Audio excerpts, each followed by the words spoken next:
Page number 39 वैज्ञानिक चेतना के वाहक चंद्रशेखर वेंकटरामन पाठम యొక్క సెకండ్ పార్ట్ తెలుగులో एक्सप्लेन చేసుకుందాం। उन्हीं दिनों वे वाद्य यंत्रों की ओर आकृष्ट हुए। वे वाद्य यंत्रों की ध्वनियों के पीछे छिपे वैज्ञानिक रहस्यों की पर्दे అన్నాడు ఇక్కడ पर्दे అండి మిస్టేక్ పడింది पर्दे खोलने का प्रयास कर रहे थे। इस दौरान उन्होंने अनेक वाद्य यंत्रों का अध्ययन किया जिनमें देशी और विदेशी दोनों प्रकार के वाद्य यंत्र थे। उन्हीं दिनों में अवे आ రోజుల్లోనే వే అంటే వెంకటరామన్ వాయిద్య యంత్రాల వైపు అంటే మ్యూజికల్ ఇన్స్ట్రుమెంట్ వైపు అట్రాక్ట్ అయ్యారనమాట। ఆకృష్ట్ హువే అంటే ఆకర్షింపబడ్డారు। వే वाद्य यंत्रों की ध्वनियों के पीछे छिपे वैज्ञानिक रहस्यों की पर्दे खोलने का प्रयास कर रहे थे। అతను వాయిద్య యంత్రాల వెనక దాగి ఉన్న అంటే మ్యూజికల్ ఇన్స్ట్రుమెంట్స్ వెనకాల ఆ ధ్వనుల వెనక దాగి ఉన్న సైంటిఫిక్ రీజన్ని అంటే వైజ్ఞానిక రహస్యాలను అంటే సైంటిఫిక్ సీక్రెట్స్ యొక్క పర్దే ఖోల్నేక వాటి మీద ఉన్న పొరలను బహిర్గతం చేయడానికి ప్రయత్నిస్తూ ఉన్నారు। అర్థమైంది కదా। వాయిద్య యంత్రాల వెనక దాగి ఉన్న సైంటిఫిక్ రీజన్స్ యొక్క పొరలను బహిర్గతం చేయుటకు ఇతను కృషి చేస్తున్నారు।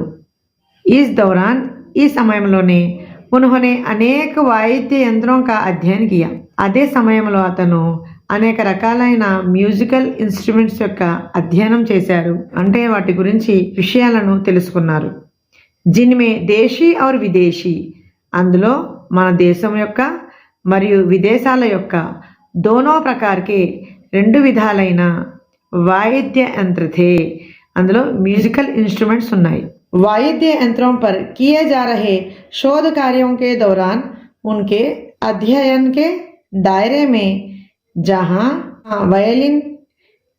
वायलिन चैलो या पियानो जैसे विदेशी वाद्य आए वहीं वीणा तानपुरा और मृदंगम पर भी उन्होंने काम किया। उन्होंने वैज्ञानिक सिद्धांतों के आधार पर पश्चिमी देशों की इस भ्रांति को तोड़ने की कोशिश की कि भारतीय वाद्य यंत्र विदेशी वाद्यों की तुलना में घटिया हैं। वाद्य यंत्रों के कंपन के पीछे छिपे गणित पर उन्होंने अच्छा खासा काम किया और అనేక శోధ పత్ర भी ప్రకాశిత్ किए। సంగీత వాయిద్యాలపై పరిశోధనలు చేస్తున్న సమయంలో అంటే వాటిని స్టడీ చేస్తున్నప్పుడు ఇదిలో దాయరా అంటే పరిధి అతని చేసిన పరిశోధనల పరిధిలో వయలిన్ చైలో లేదా పియానో లాంటి విదేశీ వాయిద్య యంత్రాలు వచ్చాయి। అదే సమయంలో వీణా తాన్పురా మరియు మృదంగం మీద కూడా అతను పనిచేశారు అంటే వాటిని కూడా స్టడీ చేశారు।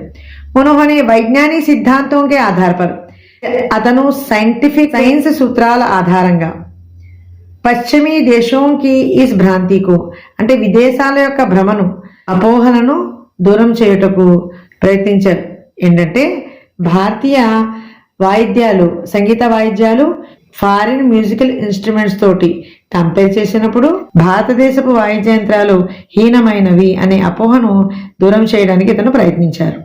వాయిద్య యంత్రాల ప్రకంపనల వెనక ఉన్న గణిత శాస్త్రం మీద అతను చాలా కృషి చేశారు। और అనేక శోధ పత్ర भी ప్రకాశిత్ किए మరియు అనేకమైన శోధ పత్రాలను కూడా ప్రచురించారు। उस जमाने के प्रसिद्ध शिक्षा शास्त्री सर आशुतोष मुखर्जी को इस प्रतिभावान युवक के बारे में जानकारी मिली। उन्हीं दिनों कलकत्ता विश्वविद्यालय में प्रोफेसर का नया पद सृजित हुआ था। मुखर्जी महोदय ने रामन के समक्ष प्रस्ताव रखा कि वे सरकारी नौकरी छोड़कर कलकत्ता विश्वविद्यालय में प्रोफेसर का पद स्वीकार कर लें। रामन के लिए यह एक कठिन निर्णय था।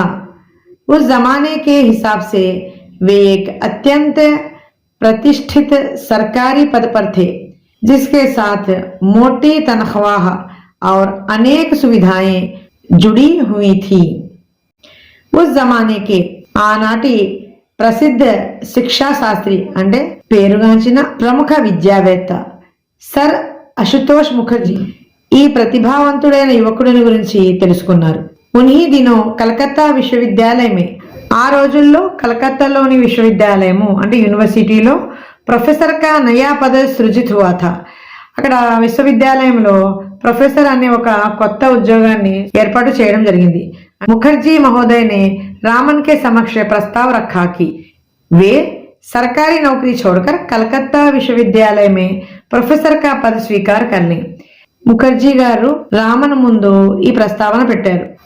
అతను చేస్తున్న ఉద్యోగాన్ని వదిలి ఇక్కడ విశ్వవిద్యాలయంలో ప్రొఫెసర్ ఉద్యోగంలో చేరమని, ఆ పదవిని స్వీకరించమని కోరారు. రామన్ కే లియే యహ కఠిన్ నిర్ణయ థా. ఇప్పుడు రామన్ కి ఇది కఠినమైన నిర్ణయం. उस जमाने के हिसाब से एक अत्यंत प्रतिष्ठित सरकारी पद पर थे. అతను ఆ రోజుల్లో గవర్నమెంట్ లో మంచి పొజిషన్ లో గల ఒక జాబ్ లో ఉన్నారు అతను. జిస్కే సాత్ దాంతో పాటుగా మోటీ తనఖ్వా అంటే మంచి శాలరీ और అనేక సువిధాయే జుడి హుయి థీ. దాంతో పాటుగా మంచి శాలరీతో పాటుగా అతనికి అనేకమైన ఫెసిలిటీస్ కూడా ఉండేవి. उन्हें नौकरी करते हुए 10 वर्ष बीत चुके थे. అతను ఆ ఉద్యోగంలో చేరి 10 సంవత్సరాలు దాటింది. ऐसी हालत में सरकारी नौकरी छोड़कर कम वेतन और कम सुविधाओं वाली विश्वविद्यालय की नौकरी में आने का फैसला करना हिम्मत का काम था. అతను ఆ ఉద్యోగం చేస్తూ ఆ పొజిషన్లో ఉంటూ 10 సంవత్సరాలు గడిచిపోయింది. ఇలాంటి కండిషన్లో అతను గవర్నమెంట్ జాబ్ వదులుకొని తక్కువ శాలరీకి మరియు అతి తక్కువ ఫెసిలిటీస్ గల జాబ్లో చేరడానికి తీసుకోవాల్సిన నిర్ణయము చాలా సాహసపూరితమైనది. అర్థమైంది కదా? అన్ని ఫెసిలిటీస్ వదులుకొని మంచి శాలరీ వదులుకొని యూనివర్సిటీ యొక్క జాబ్లో చేరుటకు తీసుకోవాల్సిన నిర్ణయం చాలా కఠినమైనది, సాహసంతో కూడినది. रामन सरकारी नौकरी की सुख सुविधाओं को छोड़कर सन 1917 में कलकत्ता विश्वविद्यालय की नौकरी में आ गए. రామన్ ప్రభుత్వ ఉద్యోగం యొక్క ఫెసిలిటీస్ని వదులుకొని అంటే సుఖాలను సౌకర్యాలను వదిలి 1917లో కలకత్తాలోని విశ్వవిద్యాలయకి అంటే యూనివర్సిటీ యొక్క నౌకరీమే ఆగే ఉద్యోగంలో చేరారు. అర్థమైంది కదా? ప్రభుత్వ ఉద్యోగం ద్వారా వచ్చే ఫెసిలిటీస్ అన్ని వదులుకొని అతను 1917లో కలకత్తాలోని యూనివర్సిటీలోని ఉద్యోగంలో చేరారు. उनके लिए सरस्वती की साधना सरकारी सुख सुविधाओं से कहीं अधिक महत्वपूर्ण थी. ఇతనికి సరస్వతి యొక్క పూజ అంటే చదువు యొక్క పూజ గవర్నమెంట్ ఉద్యోగం వల్ల వచ్చే సుఖాల కన్నా అధికమైనది. कलकत्ता विश्वविद्यालय के शैक्षणिक माहौल में वे अपना पूरा समय अध्यापन और शोध में बिताने लगे. యూనివర్సిటీలో ఎన్విరాన్మెంట్ అంతా కూడా అకాడమిక్ గా ఉండేది. అంటే ఎడ్యుకేషన్ సంబంధించిన వాతావరణంలో ఇతను తన సమయం అంతా కూడా అధ్యయనం చేయడానికి, అభ్యసించడానికి, అధ్యాపన అంటే బోధించటకు మరియు శోధమే అంటే పరిశోధనలు చేయటంలో, అధ్యయనం అంటే స్టడీస్లో, అధ్యాపన అంటే టీచింగ్లో మరియు శోధమే అంటే ఎక్స్పెరిమెంట్స్లో గడపడం మొదలుపెట్టారు. 4 साल बाद यानी सन 1921 में समुद्र यात्रा के दौरान जब रामन के मस्तिष्क में समुद्र के नीले रंग की वजह का सवाल हिलोरे लेने लगा तो उन्होंने आगे इस दिशा में प्रयोग किए, जिसकी परिणति रामन प्रभाव की खोज के रूप में हुई. आफ्टर 4 years అంటే సంవత్సరం 1921లో సముద్రయానంలో ఉన్నప్పుడు అతనికి ముందు వచ్చినట్లే అతని మెదడులో సముద్రం యొక్క నీలి రంగు యొక్క కారణం తెలుసుకోవాలనే ప్రశ్న తలెత్తింది. తో ఉన్హోనే ఆగే ఈ దిశా మే ప్రయోగ్ కియే. అప్పుడు అతను ఆ దిశ మరిన్ని ప్రయోగాలు చేశారు. దాని యొక్క ఫలితమే రామన్ ఎఫెక్ట్ ని కనుగొన్నారు. అంటే దీని ఫలితంగానే రామన్ ఎఫెక్ట్ అనేది ఈ దిశలోనే కనుగొనడం జరిగింది. रामन ने अनेक ठोस रवों और तरल पदार्थों पर प्रकाश की किरण के प्रभाव का अध्ययन किया.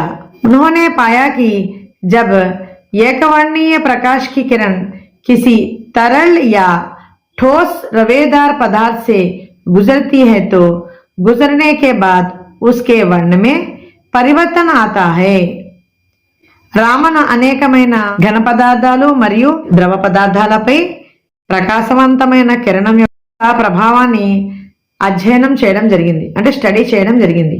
उन्होंने पाया कि जब ఏకవర్ణీయ ప్రకాశ్ కి ఏకవర్ణీయ కిరణం ఏదైనా ద్రవ పదార్థము లేదా ఘన పదార్థం నుంచి ప్రయాణం చేసిన తర్వాత దాని వర్ణంలో ఉస్కే వర్ణమే పరివర్తన ఆతా హై, ఆ కిరణం యొక్క వర్ణంలో పరివర్తన వస్తుంది। అర్థమైంది కదా। ఒక కిరణం ఎప్పుడైతే ఘన పదార్థం కానీ లేదా ద్రవ పదార్థం గుండా కానీ ప్రయాణం చేసినప్పుడు అందులోని ఆ కిరణం యొక్క వర్ణంలో అంటే కలర్లో చేంజ్ వస్తుంది।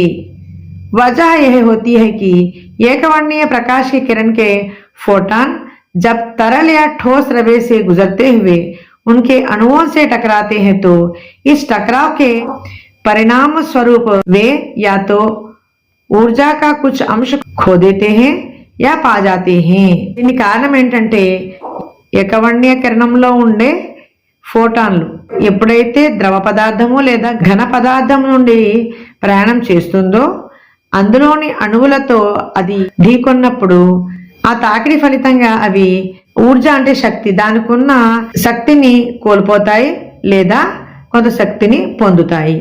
दोनों ही स्थितियां प्रकाश के वर्ण रंग में बदलाव लाती है। ఈ రెండు పరిస్థితుల్లో కూడా ప్రకాశం అనేది అంటే కిరణాలు అనేవి చేంజ్ వస్తుంది। ఏకవర్ణీయ प्रकाश के किरणों में सबसे अधिक ऊर्जा बैंजनी रंग के प्रकाश में होती है। అంటే ఏకవర్ణీయ కిరణాలలో అన్నిటికన్నా ఎక్కువ శక్తిని కలిగి ఉండేది बैंजनी రంగ్ అంటే వైలెట్ కలర్ రంగులో ఉంటుంది। बैंजनी के बाद क्रमशः ఈ बैंजनी కలర్ తర్వాత క్రమంగా नीले आसमानी हरे पीले नारंगी और लाल वर्ण का नंबर आता है। దీని తర్వాత వచ్చేవి ఏంటంటే బ్లూ వస్తుంది, నీలే ఆస్మాని అంటే స్కై కలర్, హరే అంటే గ్రీన్, పీలే అంటే ఎల్లో, నారంగి అంటే ఆరెంజ్ और లాల్ అంటే రెడ్ కలర్ वर्ण का नंबर आता। ఈ వర్ణాలు తర్వాత వస్తాయి। इस प्रकार लाल वर्णीय प्रकाश की ऊर्जा सबसे कम होती है। ఈ విధంగా ఇందులో ఎరుపు రంగు గల కిరణం యొక్క శక్తి చాలా తక్కువగా ఉంటుంది। ఏకవర్ణీయ प्रकाश तरल या ठोस रवों से गुजरते हुए जिस परिणाम में ऊर्जा खोता या पाता है उसी हिसाब से उसका वर्ण परिवर्तन हो जाता है। ఒక వర్ణం గల కిరణము ద్రవము లేదా ఘన పదార్థం ద్వారా ప్రయాణం చేస్తున్నప్పుడు ఆ పరిణామంతో కొంత శక్తిని కోల్పోతుంది లేదా పొందుతుంది। ఉసి హిసాబ్ దాని ప్రకారంగానే ఉస్కా వర్ణమే పరివర్తన హో జాతా హై, దీని ఫలితంగానే దాని వర్ణంలో అంటే దాని రంగులో పరివర్తన వస్తుంది। రామన్ కి ఖోజ్ భౌతికి క్షేత్ర మే ఏక్ క్రాంతి కే సమాన్ థీ। రామన్ యొక్క అన్వేషణ అంటే రీసెర్చ్ అనేది రామన్ యొక్క ఆవిష్కరణ భౌతిక శాస్త్రంలో ఒక విప్లవం లాంటిది। इसका पहला परिणाम तो यह हुआ कि प्रकाश की प्रकृति के बारे में आइंस्टाइन के विचारों का प्रायोगिक प्रमाण मिल गया। దీని యొక్క మొట్టమొదటి పరిణామం లేదా ఫలితం ఏంటంటే ప్రకృతిలో గల క్రాంతి స్వభావం గురించి ఐన్స్టీన్ యొక్క ఆలోచనలకు ప్రయోగాత్మక రుజువు కనుగొనడం జరిగింది। आइंस्टीन के पूर्ववर्ती वैज्ञानिक प्रकाश तरंग के रूप में मानते थे, मगर आइंस्टीन ने बताया कि प्रकाश अति सूक्ष्म कणों की तीव्र धारा के समान है। इन अति सूक्ष्म कणों की तुलना आइंस्टीन ने बुलेट से की और उन्हें फोटॉन नाम दिया।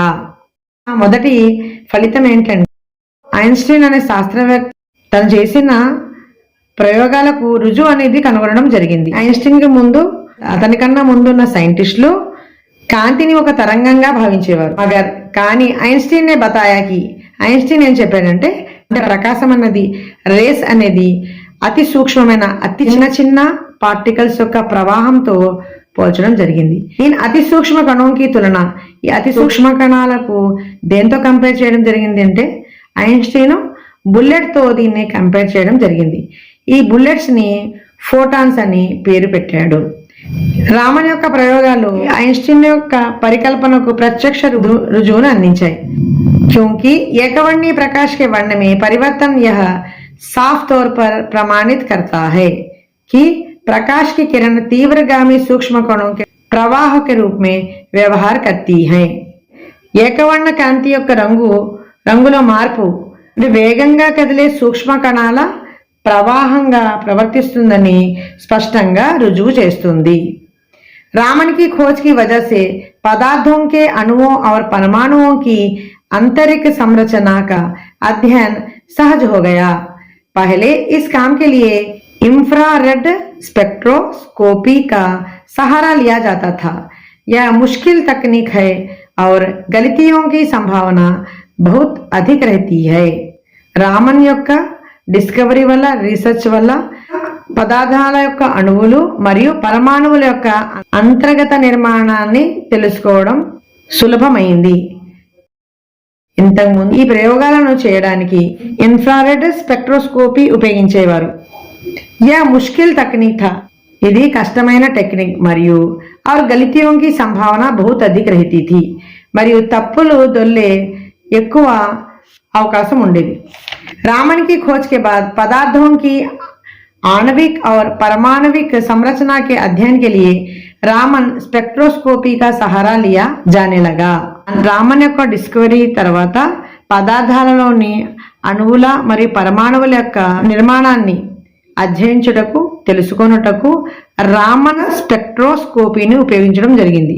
यह तकनीक एकवर्णीय प्रकाश के वर्ण में परिवर्तन के आधार पर पदार्थों के अणुओं और परमाणुओं की संरचना की सटीक जानकारी देती है. इस जानकारी की वजह से ఈ సాంకేతిక ఏకవర్ణ కాంతి యొక్క రంగులో పరివర్తన మార్పు ఆధారంగా పదార్థాల యొక్క అణువులు మరియు పరమాణువుల యొక్క నిర్మాణం గురించి ఖచ్చితమైన సమాచారాన్ని ఇస్తుంది.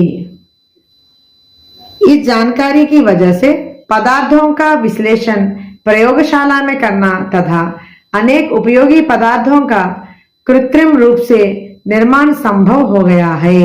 దీని కారణంగా ప్రయోగశాలల్లో పదార్థాల యొక్క సంశ్లేషణ అంటే అనేకమైన వాటిని ఒకటిగా చేయడం, అనేక ఉపయోగకరమైన పదార్థాల యొక్క కృత్రిమ రూపాన్ని నిర్మించడం సంభవం అయింది. रामन प्रभाव की खोज ने रामन को विश्व के चोटी के वैज्ञानिकों की पंक्ति में ला खड़ा दिया. ప్రభావ్ की खोज అంటే రామన్ ఎఫెక్ట్ యొక్క ప్రయోగము ఆవిష్కరణ రామన్నకు విశ్వ అంటే ప్రపంచంలో అగ్రశ్రేణి శాస్త్రవేత్తల జాబితాలోనికి తీసుకొచ్చింది. పురస్కారం और सम्मानों की तो जैसे झड़ी सी लगी रही. అవార్డుల సన్మానాల సందడి నెలకొంది. उन्हें सन 1924 में रॉयल सोसाइटी की सदस्यता से सम्मानित किया गया. 1924లో అంటే 1924లో రాయల్ సొసైటీ యొక్క మెంబర్షిప్ తో ఇతన్ని సన్మానించడం జరిగింది. सन 1929 में उन्हें सर की उपाधि प्रदान की गई. 1929లో ఇతనికి సర్ అనే బిరుదుని ప్రదానం చేయడం జరిగింది. అంటే ఇతనికి సర్ అనే బిరుదు లభించింది. ठीक अगले ही साल उन्हें विश्व के सर्वोच्च पुरस्कार भौतिकी में नोबेल पुरस्कार से सम्मानित किया गया. సరిగ్గా నెక్స్ట్ ఇయర్ అదే సమయంలో అతనికి ప్రపంచంలోని అంటే ఉన్నతమైన పురస్కారము భౌతిక శాస్త్రంలో నోబెల్ ప్రైజ్ లభించింది. उन्हें और भी कई पुरस्कार मिले. అతనికి మరెన్నో ఇతర పురస్కారాలు కూడా లభించాయి. జైసే రోమ్ కా మెత్యూసీ పదక్, రోమ్ నుంచి అతనికి మెత్యూసీ అనే మెడల్, రాయల్ సొసైటీ కా హ్యూజ్ పదక్, రాయల్ సొసైటీ వాళ్ళు హ్యూజ్ పథకాన్ని ఇచ్చారు. ఫిలోడెల్ఫియా ఇన్స్టిట్యూట్ కా ఫ్రాంక్లిన్ పదక్, ఫిలోడెల్ఫియా ఇన్స్టిట్యూట్ యొక్క ఫ్రాంక్లిన్ పథకము అంటే ఫ్రాంక్లిన్ మెడల్, సోవియట్ రూస్ కా అంతర్రాష్ట్రీయ లెనిన్ పురస్కార్ ఆది. సోవియట్ రష్యా నుంచి అంతర్రాష్ట్రీయ లెనిన్ పురస్కారము లభించింది. అంటే ఇవన్నీ కూడా మొదలైన పురస్కారాలు లభించాయి. सन 1954 में रामन को देश के सर्वोच्च सम्मान భారత రత్న से सम्मानित किया गया 1954లో ఇతనికి దేశం యొక్క అత్యున్నతమైన భారతరత్న పురస్కారంతో సన్మానించడం జరిగింది। वे नोबेल पुरस्कार पाने वाले पहले भारतीय वैज्ञानिक थे। नोबेल पुरस्काराన్ని పొందిన మొట్టమొదటి భారతీయ शास्त्रवेत्ता इतनु। उनके बाद यह पुरस्कार भारतीय नागरिकता वाले किसी अन्य वैज्ञानिक को अभी तक नहीं मिला। उनके बाद అతని తర్వాత ఈ పురస్కారము భారతదేశ నాగరికత కలిగిన ఏ ఒక్క వైజ్ఞానికుడికి అంటే సైంటిస్ట్ కి ఇప్పటి వరకు లభించలేదు। अधिकांश सम्मान उस दौर में मिले जब भारत अंग्रेजों का गुलाम था। ఇతనికి ఎక్కువగా పురస్కారాలు ఎప్పుడు లభించాయంటే భారతదేశంలో బ్రిటిష్ వారి యొక్క పాలన జరుగుతున్నప్పుడు ఇతనికి అనేకమైన ఎక్కువ సన్మానాలు ఆ సమయంలోనే లభించాయి కదా। భారతదేశం బ్రిటిష్ వారి ఆధ్వర్యంలో ఉన్నప్పుడు అతను చాలా గౌరవాలను పొందారు। उन्हें मिलने वाले सम्मानों ने भारत को एक नया आत्मसम्मान और आत्मविश्वास दिया। అతను పొందిన గౌరవాలు భారతదేశానికి ఒక కొత్త ఆత్మ సమ్మానాన్ని ఆత్మ గౌరవాన్ని మరియు ఆత్మవిశ్వాసాన్ని ఇచ్చాయి। विज्ञान के क्षेत्र में उन्होंने एक नई भारतीय चेतना को जागृत किया। అతను సైన్స్ రంగంలో ఒక కొత్త భారతీయ చైతన్యాన్ని మేల్కొన్నారు। भारतीय संस्कृति से रामन को हमेशा ही गहरा लगाव रहा। భారతీయ సంస్కృతి అంటే రామన్కు ఎల్లప్పుడూ అమితమైన ప్రేమ ఉండేది। उन्होंने अपनी भारतीय पहचान को हमेशा अक्षुण्ण रखा। తను ఎల్లప్పుడూ కూడా భారతీయ గుర్తింపును చెక్కు చెదరకుండా ఉంచారు। अंतर्राष्ट्रीय प्रसिद्धि के बाद भी उन्होंने अपने दक्षिण भारतीय पहनावे को नहीं छोड़ा। అంతర్జాతీయంగా ప్రసిద్ధి పొందిన తర్వాత కూడా అతను సౌత్ ఇండియా వస్త్రధారణను వదిలిపెట్టలేదు। वे कट्टर शाकाहारी थे और मदिरा से सख्त परहेज रखते थे। ఇతను గట్టి శాకాహారి అంటే ఇతను వెజిటేరియన్ और मदिरा से सख्त परहेज रखते थे। మద్యపానానికి ఖచ్చితంగా ఇతను దూరంగా ఉండేవాడు। जब वे नोबेल पुरस्कार प्राप्त करने स्टॉकहोम गए तो वहां उन्होंने अल्कोहल पर रामन प्रभाव का प्रदर्शन किया। ఇతను నోబెల్ బహుమతిని స్వీకరించడానికి స్టాక్ హోమ్ వెళ్ళినప్పుడు అక్కడ అతను ఆల్కహాల్ మీద రామన్ ఎఫెక్ట్ ను ప్రదర్శించారు।